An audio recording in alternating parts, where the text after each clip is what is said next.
Este programa é patrocinado por Clínica Longeva, especialistas em urologia. Segundo a OMS, a saúde sexual é um estado de completo bem-estar físico, emocional e mental associado à sexualidade e não só à ausência de doença ou enfermidade. Por isso, se o seu corpo não responde como habitualmente, não deve ter vergonha de pedir conselho a um profissional de saúde. Dê o primeiro passo e partilhe connosco a sua história ou as suas dúvidas para o e-mail agenda@saudemais.tv ou por WhatsApp através do número 938 560 646.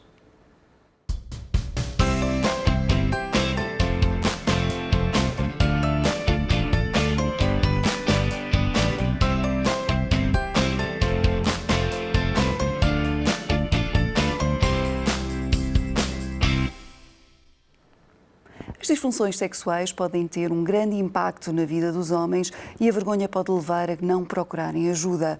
O que poderá não saber é que algumas delas podem revelar outros problemas de saúde. Por isso, hoje temos connosco o Dr. Pedro Oliveira, urologista, que nos vai ajudar a compreender melhor estes problemas e revelar as soluções que existem. Olá, Dr. Pedro. Olá, bem-vindo.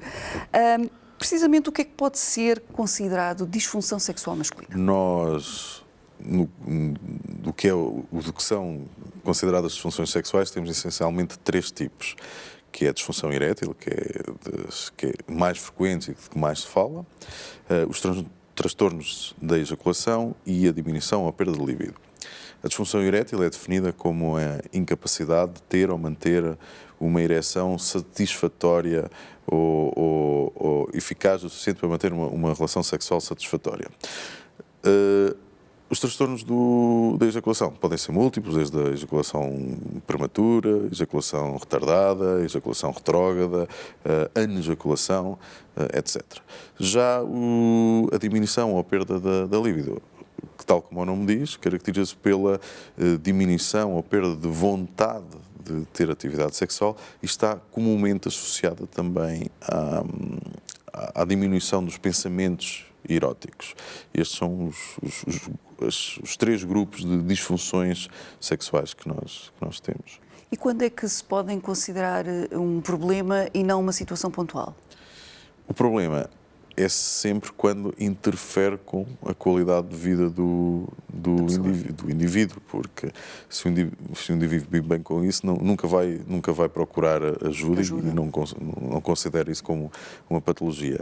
Quando efetivamente interfere com a sua qualidade de vida, com o seu bem-estar, com a sua saúde sexual, então sim, é considerado uma patologia.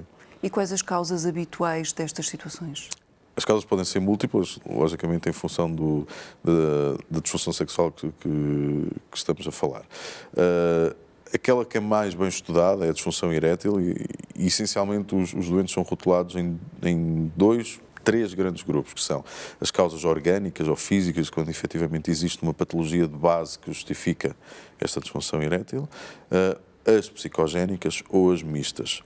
Da minha experiência, aquilo que eu vejo é que mesmo doentes que têm causas orgânicas, a maioria, cerca de 70% destes doentes, acabam por desenvolver também um fator psicogénico, precisamente porque têm uma patologia, falham, e as falhas sucessivas fazem com que tenha medo de falhar, e isto vai desenvolver um fator psicogénico associado. Por isso é que a maioria destes doentes acabam por desenvolver, mesmo com uma causa orgânica, uma causa também psicogénica.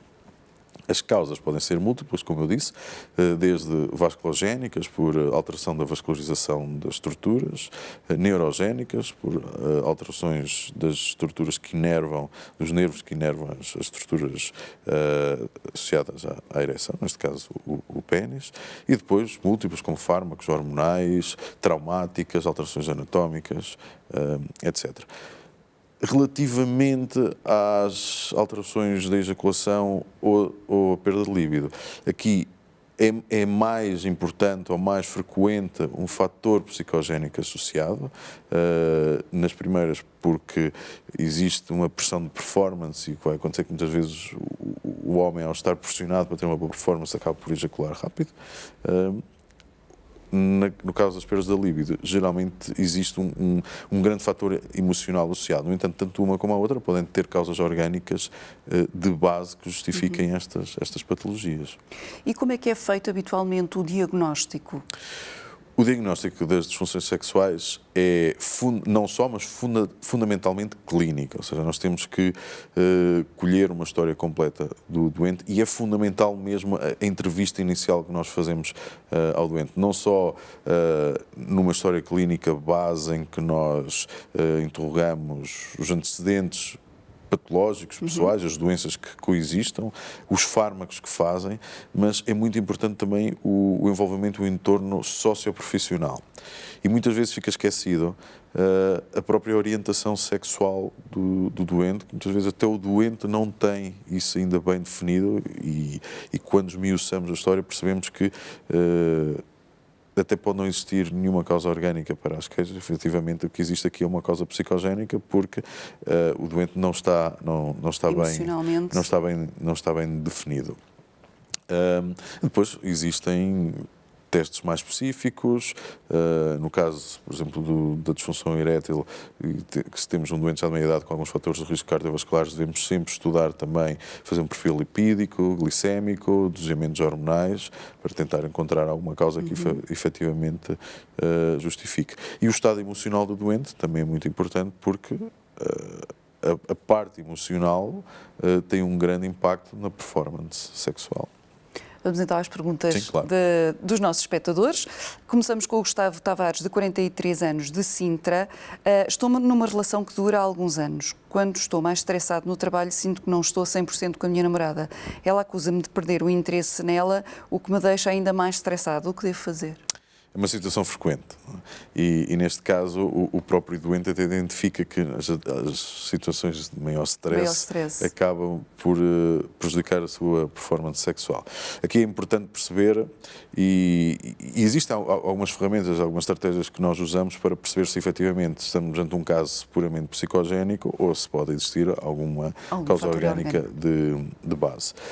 Uma forma que eu pessoalmente uso é perguntar se o doente tem ereções matinais, ou seja, tem ereções espontâneas, porque se tiver boas ereções espontâneas, a partir disso dá-me informação de que não existe efetivamente uma causa orgânica de base e, muito importante, perguntar se masturba e se com a masturbação as ereções são de boa qualidade ou se também tem alguns sintomas durante a masturbação. Isso já me faz pensar a existência de sintomas com a masturbação que efetivamente possa existir algum componente orgânico de base. E, a partir daqui, se efetivamente não, se está tudo bem, são mesmo em alturas de maior stress, com a masturbação funciona bem, se tem ereções matinais,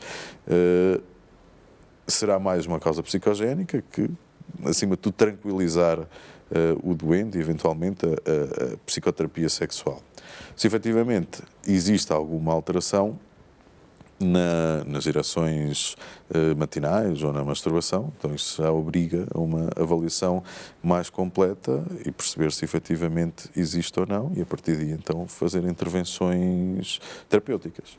Ainda assim convém sempre ver o médico para fazer essa avaliação, porque pode se tornar uma bola de neve, não é? Porque se a pessoa emocionalmente já não se sente bem, se há um companheiro, ou neste caso uma companheira, que pressiona também e que estressa, quer dizer, às tantas não encontra a luz ao fundo do túnel, não é? Não encontra uma solução. Nestes casos é mesmo o termo mais indicado, é uma bola de neve, porque o doente já não está bem e já tem medo de falhar, foi o que eu disse há pouco. Exatamente. Então, quando vai para o ato sexual, já vai apreensivo, já vai com medo de falhar, já não se concentra no ato sexual, então falha mesmo porque não tem a concentração nem a predisposição para naquele momento para aquela atividade.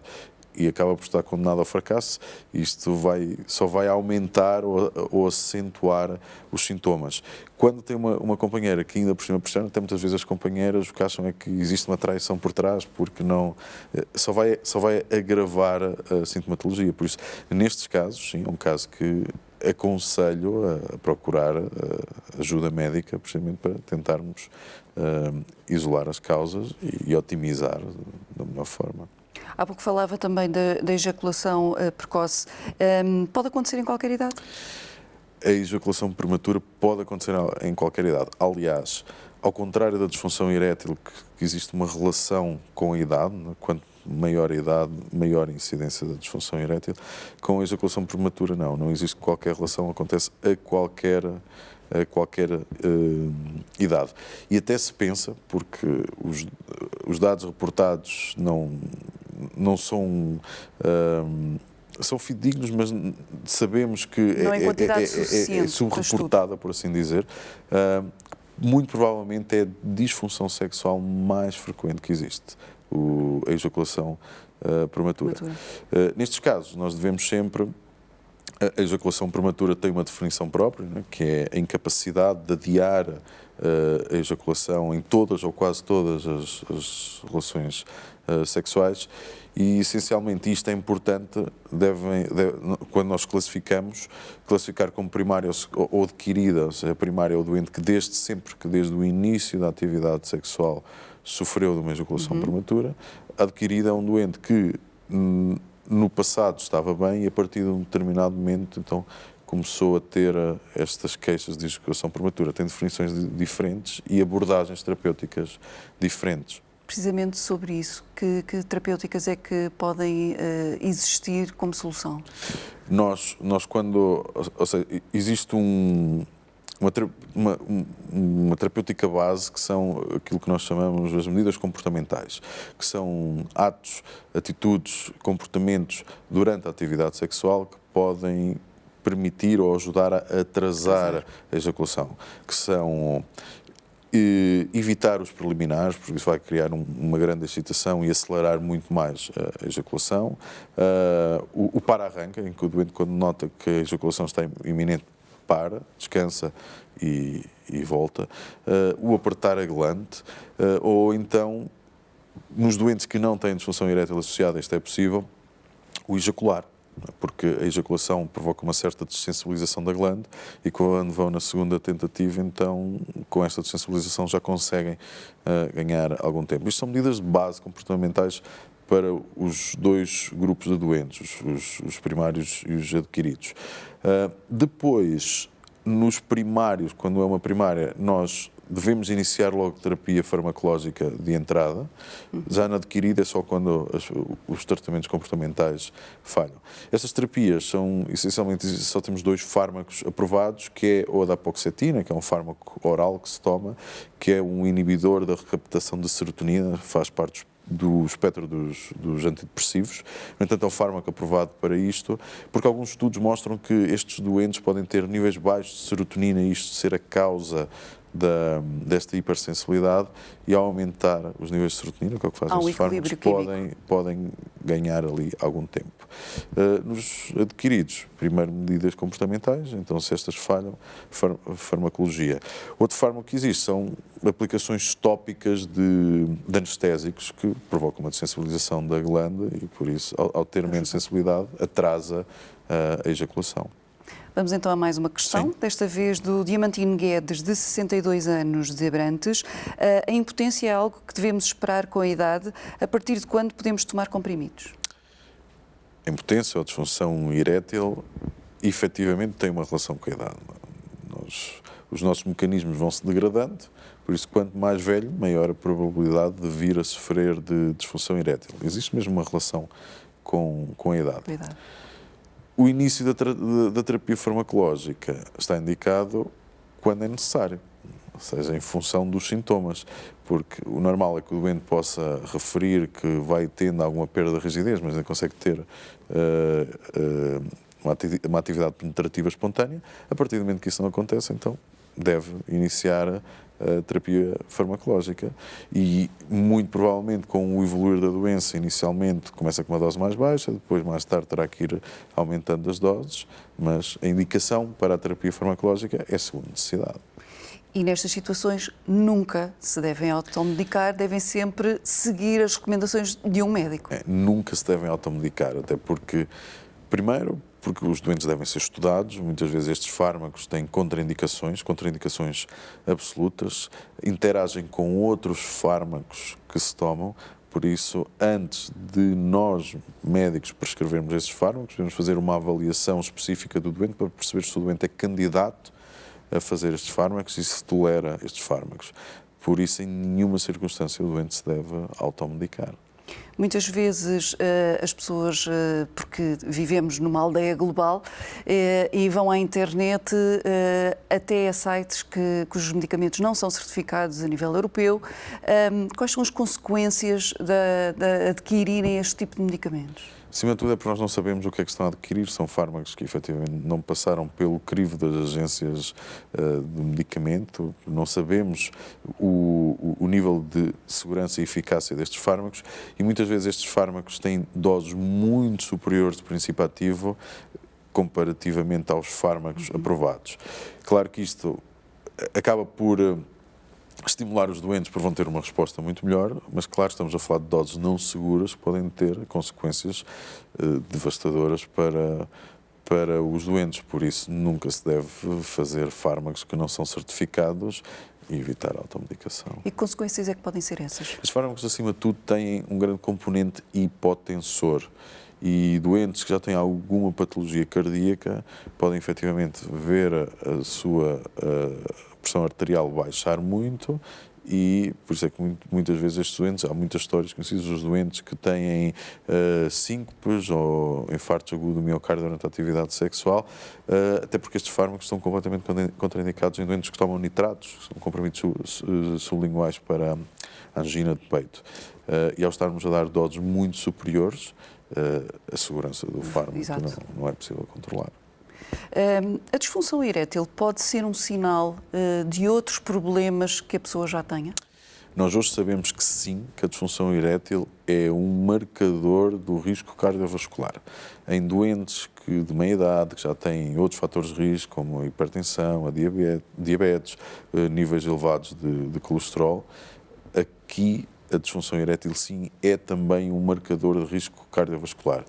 Isto porque o fenómeno da aterosclerose é um fenómeno sistémico que acontece em todas as artérias do nosso organismo. Por isso, aquilo que acontece nas artérias cavernosas, no pénis, também acontece nas artérias coronárias. E hoje sabemos que, em média, a disfunção erétil precede o infarto agudo de miocárdio em 3 anos. Porque o nível de obstrução necessário para uma artéria menos calibrosa, como é a cavernosa do pénis, é menor. Daí, quando existe algum grau de obstrução, vai dar logo um sintoma mais precoce, que é a disfunção erétil. Mais tarde, com a oclusão das artérias coronárias, então o infarto agudo do miocárdio. Por isso é que estes doentes, é mandatório, quando nos chegam estes doentes que vêm com uma queixa inicial de disfunção erétil e têm outros fatores de risco cardiovascular, nós devemos fazer uma avaliação do risco cardiovascular. Em função desta avaliação, os doentes são estratificados em risco baixo, intermédio, elevado, e em função destes riscos, depois, ou medicamos ou referenciamos mesmo um cardiologista, porque muitas vezes é necessário fazer uma avaliação cardiológica completa, de especialidade, para perceber se os doentes são sequer candidatos a farmacoterapia oral. Portanto, mais uma vez, não se automediquem, porque se já têm uma saúde fragilizada, não é? Que pode já ter alguma componente de problemas de coração, se vamos tomar medicação que ainda sobrecarrega, é tudo negativo. É tudo negativo. Vamos então a mais uma questão. Desta vez chega-nos por um e-mail a pergunta do Eduardo Faria, de 26 anos, de Viseu. Em conversa com alguns amigos surgiu a história de um colega que partiu o pénis. Isto é possível? É possível. A fratura peniana ou a fratura dos corpos cavernosos, embora seja pouco frequente, a menos de 1% das emergências urológicas, é possível e acontece quando existe uma força têncil sobre o pénis em ereção que ultrapassa a resistência dos tecidos. E qual é, normalmente, é tratável? A fratura dos corpos cavernosos por definição, acontece sempre em ereção, ou seja, tem que ser um pênis ereto. A principal causa, ou seja, o trauma, a principal causa do trauma peniano é durante a atividade sexual. Há algumas outras causas mais residuais, como acontece nos países do Médio Oriente, em que os homens usam vestes e culturalmente uma ereção é mal vista, então eles fazem torções manuais do pênis, chama-se Taknandan, e podem fazer uma fratura. O mais frequente, de longe, é durante a atividade sexual. E existem, hoje sabemos mesmo, isto está muito estudado, que existem algumas posições que são muito mais suscetíveis de fazer, que é aquilo que se chama a pior de todas, que mais arriscada é o reverse cowgirl, que é quando a mulher está sentada, virada de costas para o homem, e a segunda mais arriscada, o cowgirl, que a mulher está sentada virada de frente, quando a mulher faz oscilações da pelvis, faz um mecanismo de alavanca e então pode mesmo causar a fratura do pênis. E os tratamentos são simples? A fratura peniana é sempre uma emergência urológica e o tratamento obriga sempre à cirurgia. Tem que ser corrigido em contexto de urgência cirurgicamente. Portanto, cuidado também. Sim. Por WhatsApp chega-nos uma pergunta de Tiago Moraes, de 36 anos, de Gaia. Sou doente oncológico e ainda a fazer tratamentos de quimioterapia e radioterapia. Já tive episódios de não conseguir ter uma ereção que atribui aos tratamentos. Quando terminar a minha vida sexual, vai voltar ao normal? Na esmagadora maioria dos casos, sim, mas isto depende muito dos tratamentos. Da doença oncológica que ele está a tratar. Porque pela quimioterapia, geralmente, cria um estado de debilidade e o doente acaba por não conseguir ter atividade sexual porque não tem energia, a debilidade cansado, impede isso. A radioterapia, se for pélvica, pode provocar uma disfunção erétil definitiva por dano das estruturas neurovasculares que passam pela parte anatómica pélvica e vão para o pênis. No entanto, não sendo o caso, a maior parte dos doentes recupera, depende muito dos doentes jovens mais rápido, pode demorar semanas, meses, alguns mais tempo, mas a esmagadora maioria dos doentes, pelo tratamento oncológico, acaba por recuperar. É aconselhável sempre uma avaliação, de qualquer dos modos, para a pessoa, quanto mais não seja psicologicamente, ficar mais tranquila. Após o tratamento, se efetivamente mantiver as queixas, sim, deve ser avaliado. A falta de desejo sexual, como falávamos há pouco, pode ser de origem por não ter, porque há pouco falávamos um bocadinho do outro espectador que a namorada o pressionava. Pode ser falta de desejo sexual ou falta de atração pela pessoa, mas pode ter outra causa por trás que não tem nada a ver com isso. Pode ter outra causa, embora muitas vezes está associado a um fator psicogénico, existem doenças orgânicas que efetivamente causam esta diminuição da libido. No caso do homem, muito tipicamente, o hipogonadismo, ou seja, níveis baixos de testosterona. E é fundamental, quando nos aparece na consulta doente com queixas de diminuição da libido, vontade de ter atividade sexual, é mandatório fazer uma avaliação analítica com um perfil hormonal para dosear os níveis de testosterona, porque pode ser necessário fazer uma terapia de suplementação. Por último, temos o Sérgio Henriques, de 50 anos, de Chaves. Eu e a minha mulher decidimos não ter mais filhos. Estamos a considerar a hipótese de laqueação das trompas ou vasectomia.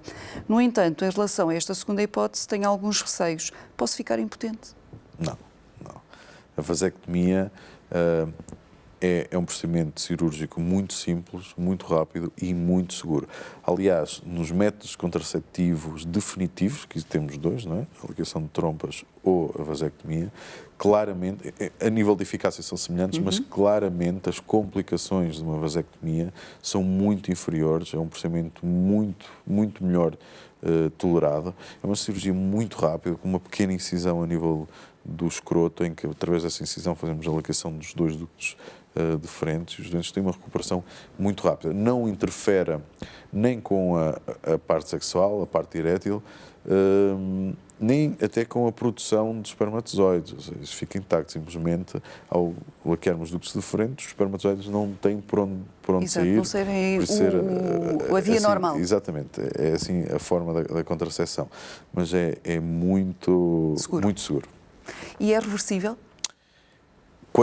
Isto é uma questão, não, isto é uma questão importante, que é quando o doente que quer fazer uma vasectomia tem que assumir a irreversibilidade do processo. Aliás, é uma coisa que eu explico sempre ao doente, que embora existam técnicas que permitem a reversibilidade, um doente não pode fazer uma vasectomia, ou não deve fazer uma vasectomia, na expectativa de depois reverter, porque embora seja possível reverter, o sucesso da reversão existe, mas muitas vezes não é possível, e como é um procedimento cirúrgico, para o fazermos, o doente deve ter a certeza que é algo que quer fazer e não estar a pensar fazer para depois desfazer. Por isso é reversível, mas quando se toma a decisão, deve-se assumir a irreversibilidade do processo. Para finalizar, que o nosso tempo está mesmo a chegar ao fim, que recomendações gostaria de deixar, no caso de hoje, aos homens? Acima de tudo, dizer aos homens que não devem evitar procurar ajuda, não se devem acomodar a uma situação assumindo que não têm tratamento, porque nos dias de hoje nós temos ferramentas que permitem tratar a esmagadora maioria dos casos, que é por intervenções meramente clínicas, minimamente invasivas, farmacológicas e, em último caso, cirúrgicas, por isso devem sempre procurar ajuda e, acima de tudo, não devem procurar ajuda para eles mesmos, ou seja, não se devem automedicar, não devem ir à internet e procurar fármacos contrafeitos para tratar as suas patologias. Vão ao urologista, porque nós conseguimos sempre oferecer, na maior parte dos casos, alguma coisa. E mesmo porque, como falávamos há pouco, pode haver outras doenças associadas que é necessário diagnosticar também. Exatamente. Obrigada, Dr. Pedro, pelos seus esclarecimentos tão úteis no programa de hoje. Obrigado pelo convite. Hoje respondemos a algumas questões relacionadas com a disfunção sexual masculina, mas como não conseguimos dar resposta a todas, não deixe de procurar a melhor solução para si junto do seu médico. Continua a acompanhar-nos e a participar nestas conversas, escrevendo-nos para o e-mail agenda@saudemais.tv ou para o WhatsApp através do número 938 560 646. Se preferir, poderá ainda entrar em contato connosco através das nossas redes sociais. Obrigada.